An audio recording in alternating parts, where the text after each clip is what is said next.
لافغانستان و سووریاوە بۆ مالی ئایا سەردەمی بەهاری ئیسلامی جیهادی لە وڵاتان دەستی پێکردووە؟ نەخشەی سیاسی و سەربازی جیهان گۆڕانکاری ڕیشەیی بەخۆیەوە دەبینێت دوای ئەوەی ئەفغانستان بووە یەکەم وێزگەی گەڕانەوەی جیهادیەکان بۆ سەر تەختی دەسەڵات.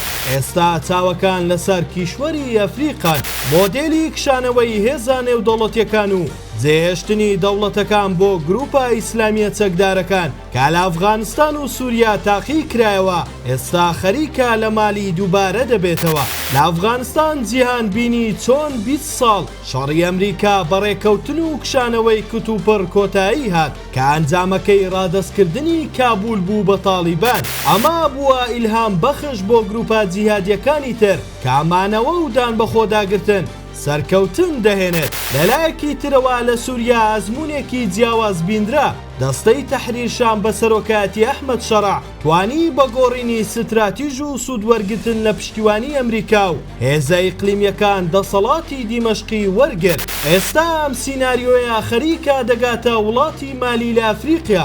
شانەوەی هێزەکانی فەڕەنسا و ئێستاژ رووسیا و لاوازبوونی هەژمونی ڕۆژاوە بۆشاییەکی ئەمنی گەورەی دروست کردووە.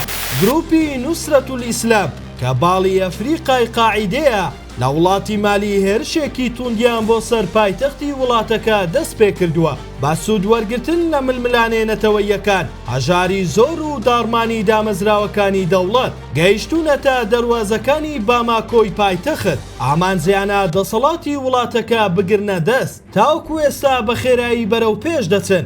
وا بڕوات ئەگەر دەزوەردان نەکرێت حکوومەتی سەربازی وڵاتەکە دەڕوخێنن. دوێنێ لە تەقینەوەیەک وەزیری ناوخۆیان کوشت. هۆکاری سەرەکی گەشەکردنی ئەم گروپە جیهادیە تەنها هێزی سەربازی نییە بەڵکو شکستی وڵاتی ئێستای مالیە لە دابینکردنی دادپەروەری و ئاسایش کە وای کردووە ئەم گروپانە وەک بەدیل خۆیان بسەپێنن. ئەم وەرچەرخانە دوایەوە دێت کە مۆدێلی ئیسلامی سیاسی میانڕە و بەڕابەرایەتی ئیخوان موسلیمین لە دوای بەهاری عەرەبی تووشی شکستی گەورە هاتوو لە دەسەڵات دوورخرانەوە. لا کۆتاییدا پرسیارە جەوهەریەکە ئەوەیە ئایا جیهان لە بەردەم سەرهەڵدانی بەهاری ئیسلامی جیهادیەکاندایە و سەردەمی مۆدێلی ئیخوانی کۆتایی هاتووە؟